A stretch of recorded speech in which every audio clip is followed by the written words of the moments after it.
नमस्कार। आज हम अर्थशास्त्र के एक कह सकते हैं बहुत ही महत्वपूर्ण विषय पर बात करने वाले हैं। मौद्रिक नीति मतलब मॉनेटरी पॉलिसी। हमारे पास कुछ इकोनॉमिक्स के नोट्स हैं और आज का हमारा मिशन है ये समझना कि हमारा सेंट्रल बैंक आरबीआई कैसे इकोनॉमी में मनी सप्लाई को कंट्रोल करता है, क्यों करता है। बिल्कुल, और ये समझना इसलिए भी जरूरी है क्योंकि इसका सीधा असर हम सब पर पड़ता है। महंगाई पर, इंटरेस्ट रेट्स पर, हमारी नौकरियों पर। और हाँ, ये भी देखेंगे कि ये सरकार की पॉलिसी, जिसे फिस्कल पॉलिसी कहते हैं, उससे कैसे अलग है। ठीक है, तो चलिए शुरू करते हैं। सबसे पहले ये मौद्रिक नीति आखिर है क्या, एकदम आसान शब्दों में अगर समझना हो तो। आसान शब्दों में कहें तो ये आरबीआई का तरीका है, उसके टूल्स हैं जिससे वो इकोनॉमी में पैसे की सप्लाई, मतलब कितना पैसा सिस्टम में है, और पैसे की कॉस्ट यानी ब्याज दरें, इनको कंट्रोल करता है। और ये भी कि बैंकों से लोन मिलना कितना आसान या मुश्किल होगा। मकसद क्या है? इकोनॉमी में स्थिरता बनाए रखना। स्थिरता मतलब न तो बहुत ज्यादा महंगाई हो कि चीजें बहुत महंगी हो जाएं, और नहीं ऐसी मंदी कि ग्रोथ रुक जाए। तो एक बैलेंस बनाना। अच्छा, और आपने शुरू में फिस्कल पॉलिसी का जिक्र किया था, वो इससे अलग कैसे है? ये कंफ्यूजन काफी होता है। हाँ, होता है। देखिए, फिस्कल पॉलिसी जो है वो सरकार चलाती है अपने बजट के जरिए, जैसे टैक्स कम करना या बढ़ाना, सरकारी खर्च कहाँ होगा, किस योजना में पैसा लगेगा, सब्सिडी देना, एमएसपी तय करना, ये सब सरकार के काम है। ओके। जबकि मौद्रिक नीति ये पूरी तरह से आरबीआई का डोमेन है। मतलब मनी सप्लाई और ब्याज दरें, दोनों का लक्ष्य तो इकोनॉमी को ठीक रखना ही है, पर तरीके और जिम्मेदारियां अलग अलग हैं। समझ गया। तो भारत में ये मौद्रिक नीति बनाता कौन है, मतलब ये फैसले कौन लेता है? आरबीआई गवर्नर अकेले? नहीं, इसके लिए एक कमेटी है, मौद्रिक नीति समिति, यानी मॉनेटरी पॉलिसी कमेटी, एमपीसी। ये उर्जित पटेल कमेटी की सिफारिश पर बनी थी। इसमें जहां तक मुझे याद है 6 मेंबर होते हैं। 6 मेंबर? कौन कौन? हाँ, 6। 3 आरबीआई से होते हैं गवर्नर, एक डिप्टी गवर्नर और एक और अधिकारी जिसे आरबीआई बोर्ड नॉमिनेट करता है। और बाकी 3 मेंबर सरकार नियुक्त करती है। ये आमतौर पर जानी मानी इकोनॉमिस्ट या फाइनेंस के एक्सपर्ट होते हैं। अच्छा, तो मतलब आरबीआई और बाहरी एक्सपर्ट्स का एक मिला जुला ग्रुप है, ये बैलेंस्ड अप्रोच लगता है। जी बिल्कुल, यही मकसद है। तो अब ये पॉलिसी काम कैसे करती है, ये समझने के लिए शायद हमें थोड़ा बैंकों के काम करने का तरीका समझना होगा। नोट्स में एनडीटीएल, सीआरआर, एसएलआर जैसी चीजें हैं। हाँ बिल्कुल, बैंकों का रोल इसमें सेंट्रल है। देखिए, बैंकों के पास जो भी टोटल पैसा जमा होता है, चाहे वो सेविंग्स अकाउंट में हो, करंट अकाउंट में या एफडीआरडी में, उसको मिलाकर कहते हैं net demand and time liabilities, NDTL. NDTL, ठीक है। अब आरबीआई कहता है कि भाई इस पूरे पैसे का एक हिस्सा आपको रिजर्व में रखना होगा। आप सारा पैसा लोन में नहीं दे सकते हैं। इसके 2 मुख्य हिस्से हैं। पहला है CRR, cash reserve ratio. Cash reserve ratio? हाँ, ये एनडीटीएल का वो परसेंटेज है जो बैंकों को कैश के फॉर्म में आरबीआई के पास रखना पड़ता है। कंपल्सरी है ये। आरबीआई के पास मतलब बैंक के अपने पास नहीं, आरबीआई के पास। और सबसे जरूरी बात, इस पैसे पर बैंकों को आरबीआई से कोई ब्याज नहीं मिलता। ये पैसा एक तरह से लॉक हो जाता है। नोट्स के हिसाब से ये अभी 4% के आसपास है। ओहो, 4% पैसा बिना ब्याज के रखना पड़ता? ठीक है। और दूसरा है SLR, statutory liquidity ratio. Statutory liquidity ratio? जी, ये भी एनडीटीएल का एक हिस्सा है जो बैंकों को अपने पास ही रखना होता है। लेकिन कैश के अलावा इसे वो गोल्ड में या फिर सरकारी बॉन्ड्स, मतलब जी-सेक्स जैसी सेफ और लिक्विड एसेट्स में रख सकते हैं। Liquid assets? जी, मतलब? लिक्विड मतलब जिसे आसानी से और जल्दी कैश में बदला जा सके। जैसे कैश तो सबसे लिक्विड है ही, सोना भी जल्दी बिक जाता है, सरकारी बॉन्ड भी। लेकिन जैसे प्रॉपर्टी है, उसे बेचने में टाइम लगता है, तो वो कम लिक्विड हुई। अच्छा, समझ गया। तो एसएलआर में रखी चीजों पर बैंक कमा सकते हैं, जैसे बॉन्ड पर ब्याज? हाँ बिल्कुल, एसएलआर वाली एसेट्स पर उन्हें रिटर्न मिलता है। ये अभी करीब 18% है। तो सीआरआर और एसएलआर मिलाकर लगभग 22% पैसा तो बैंकों का ब्लॉक हो गया एक तरह से। और नोट्स में एक और बात थी कि एनबीएफसीज और माइक्रो फाइनेंस वालों को सीआरआर, एसएलआर नहीं रखना पड़ता। हाँ, ये एक बड़ा फर्क है। एनबीएफसीज और एनबीएफसी एमएफआईज पर ये नियम लागू नहीं होते। इससे उनके ऑपरेशंस और कॉस्ट स्ट्रक्चर पर असर पड़ता है। बैंकों के मुकाबले। ये तो काफी बड़ा एडवांटेज लगता है उनके लिए। खैर, आगे बढ़ते हैं।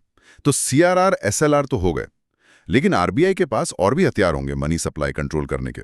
नोट्स में मात्रात्मक और गुणात्मक उपकरणों का जिक्र है। हाँ, यहीं से असली एक्शन शुरू होता है। आरबीआई के पास कई और पावरफुल टूल्स हैं। पहले बात करते हैं मात्रात्मक यानी क्वांटिटेटिव टूल्स की। ये वो टूल्स हैं जो सीधे सीधे सिस्टम में पैसे की मात्रा पर असर डालते हैं, मतलब पैसे का वॉल्यूम कम या ज्यादा करते हैं। जैसे एक है बैंक रेट। ये वो रेट है जिस पर आरबीआई बैंकों को लंबे समय के लिए लोन देता है, वो भी बिना कुछ गिरवी रखे। बिना गिरवी रखे? हाँ, ये अभी शायद 6.50% के करीब है। रेपो रेट से ज्यादा होता है, पर आजकल इसका इस्तेमाल बहुत कम हो गया है। अब फोकस रेपो रेट पर है। हाँ, रेपो रेट, ये तो रोज सुनते हैं हम। ये क्या है और बैंक रेट से कैसे अलग है? रेपो रेट आज के टाइम में आरबीआई का सबसे बड़ा हथियार है। ये वो ब्याज दर है जिस पर आरबीआई बैंकों को बहुत छोटी अवधि, मतलब अक्सर सिर्फ एक रात के लिए लोन देता है। लेकिन इसमें बैंकों को सरकारी बॉन्ड्स G-Secs गिरवी रखने पड़ते हैं। रेपो का मतलब ही है रीपर्चेज ऑब्लिगेशन। बैंक वादा करते हैं कि वो अगले दिन या तय समय पर ये बॉन्ड वापस खरीद लेंगे। अच्छा, तो ये शॉर्ट टर्म है और सिक्योरिटीज के बदले मिलता है। अभी कितना है? अभी ये 6.25% के आसपास है। जब आरबीआई को लगता है कि बाजार में पैसा कम करना है, महंगाई रोकनी है, तो वो रेपो रेट बढ़ा देता है। बैंकों के लिए आरबीआई से पैसा लेना महंगा हो जाता है। और फिर बैंक भी आगे लोन महंगा कर देते होंगे। बिल्कुल, उसका असर फिर होम लोन, कार लोन सब पर पड़ता है। और इसका उल्टा भी होता है। उल्टा मतलब? Reverse repo rate. हाँ, रिवर्स रेपो रेट। ये वो रेट है जो आरबीआई बैंकों को तब देता है जब बैंक अपना एक्स्ट्रा पैसा जो उनके पास बच गया है आरबीआई के पास जमा करते हैं। अगर बाजार में बहुत ज्यादा लिक्विडिटी है, मतलब पैसा ज्यादा है, तो आरबीआई रिवर्स रेपो रेट बढ़ाकर बैंकों को इनकरेज करता है कि पैसा हमारे पास रखो, हम अच्छा ब्याज देंगे। इससे सिस्टम से पैसा कम होता है। तो रेपो रिवर्स रेपो एक तरह का चैनल बन गया जिसके बीच बाकी रेट्स रहते हैं।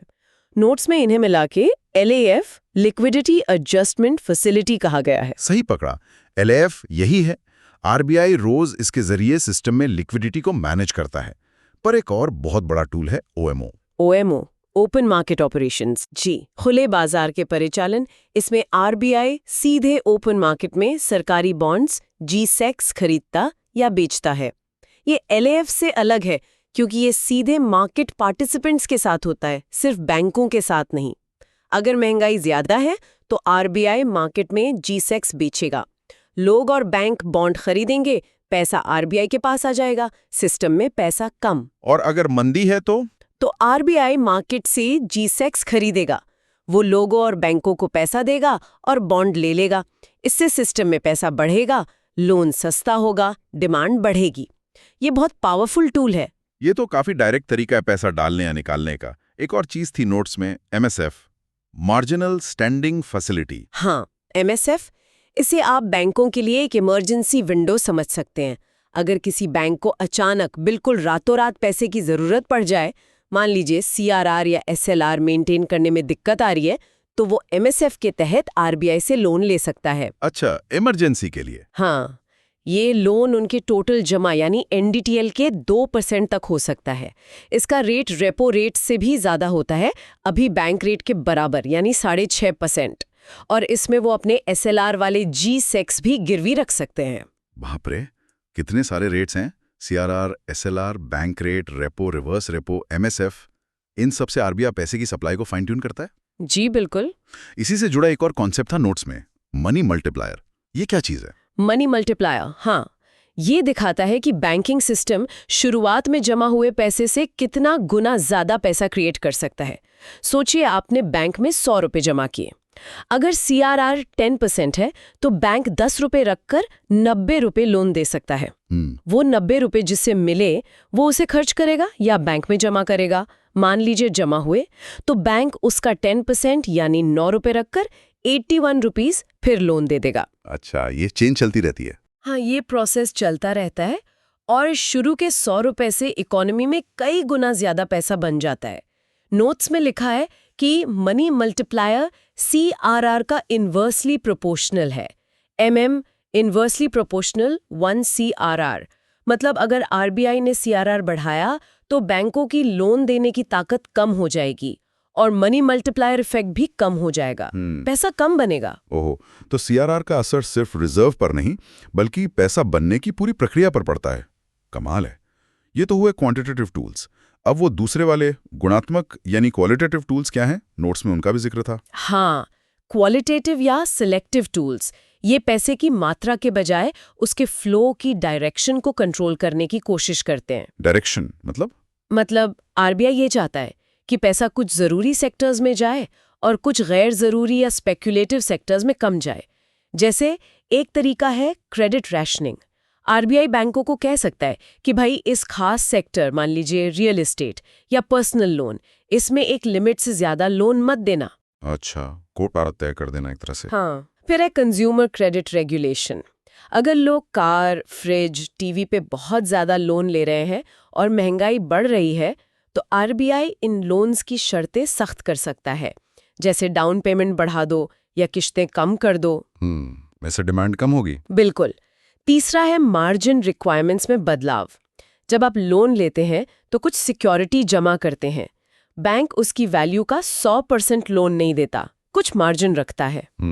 RBI इस मार्जिन को बदल सकता है, जैसे खेती के लोन के लिए मार्जिन कम कर दे ताकि आसानी से मिले, और मान लीजिए शेयर खरीदने के लिए लोन पर मार्जिन बढ़ा दे ताकि लोग कम लोन लें। ये तो काफी टारगेटेड तरीका हुआ। हाँ, और चौथा है मॉरल सुएशन यानी नैतिक दबाव। इसमें RBI कोई नियम नहीं बदलता, बस बैंकों को बुलाकर समझाता है, सलाह देता है या गाइडलाइन जारी करता है कि भाई इस तरह की उधारी से बचो या इस सेक्टर को ज्यादा लोन दो। एक तरह की पर्सुएजन टेक्निक है ये। इंटरेस्टिंग।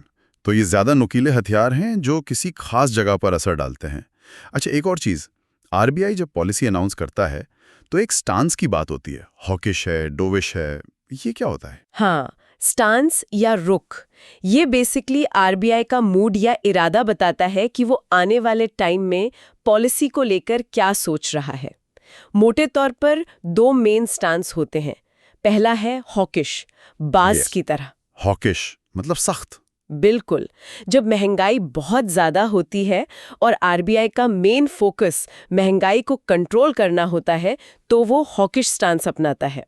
इसका मतलब है कि वो आगे चलकर इंटरेस्ट रेट्स बढ़ाने या लिक्विडिटी कम करने के मूड में है। ओके, और दूसरा? डोविश। हाँ, डोविश फाख्ता की तरह नरम। ये तब होता है जब इकोनॉमी सुस्त हो, ग्रोथ कम हो और RBI का फोकस ग्रोथ को सपोर्ट करना होता है। डोविश स्टांस का मतलब है कि RBI इंटरेस्ट रेट्स घटाने या लिक्विडिटी बढ़ाने के बारे में सोच सकता है ताकि लोन सस्ता हो और इकोनॉमी में जान आए। और कभी-कभी न्यूट्रल भी होता है। हाँ, न्यूट्रल का मतलब है कि RBI अभी वेट एंड वॉच मोड में है और जरूरत के हिसाब से रेट बढ़ा भी सकता है, घटा भी सकता है। समझ गया। तो हॉकिश मतलब महंगाई पे फोकस, डोविश मतलब ग्रोथ पे फोकस। बिल्कुल। तो कुल मिलाकर ये मौद्रिक नीति एक बहुत ही जटिल और पावरफुल मैकेनिज्म है। CRR, SLR, रेपो, MO जैसे बड़े हथियारों से लेकर मार्जिन रिक्वायरमेंट जैसे छोटे नुकीले औजारों तक RBI इनका इस्तेमाल करके इकोनॉमी को बैलेंस करने की कोशिश करता है। एकदम सही। और ये सारे फैसले लेना बहुत मुश्किल काम है क्योंकि हर कदम का असर करोड़ों लोगों पर पड़ता है। हमारी सेविंग्स, हमारी EMI, बिजनेस के लिए लोन, सब कुछ इससे जुड़ा है। और जैसा हमने शुरू में कहा था, ये अकेले काम नहीं करती। सरकार की फिस्कल पॉलिसी और RBI की मॉनेटरी पॉलिसी में तालमेल होना बहुत जरूरी है, तभी देश के आर्थिक लक्ष्य हासिल हो सकते हैं। बिल्कुल। तो आज की इस पूरी चर्चा के बाद हमारे श्रोताओं के लिए सोचने के लिए क्या सवाल छोड़ें? कुछ दिलचस्प। हाँ, एक सोचने वाली बात है जो नोट्स में भी थी।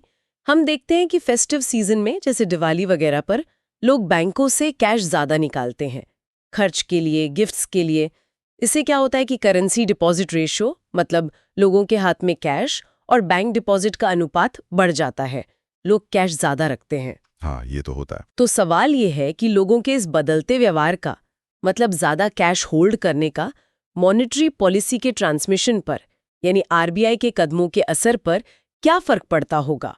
क्या इससे पॉलिसी का असर कम हो जाता है और RBI इस शॉर्ट टर्म लेकिन रेगुलर पैटर्न को अपनी कैलकुलेशन में कैसे एडजस्ट करता होगा? ये दिखाता है कि पॉलिसी बनाना सिर्फ रेट तय करना नहीं है, लोगों का व्यवहार भी समझना पड़ता है। वाकई दिलचस्प सवाल है। सोचने वाली बात है कि इन त्योहारी उतार चढ़ावों को आरबीआई कैसे मैनेज करता होगा।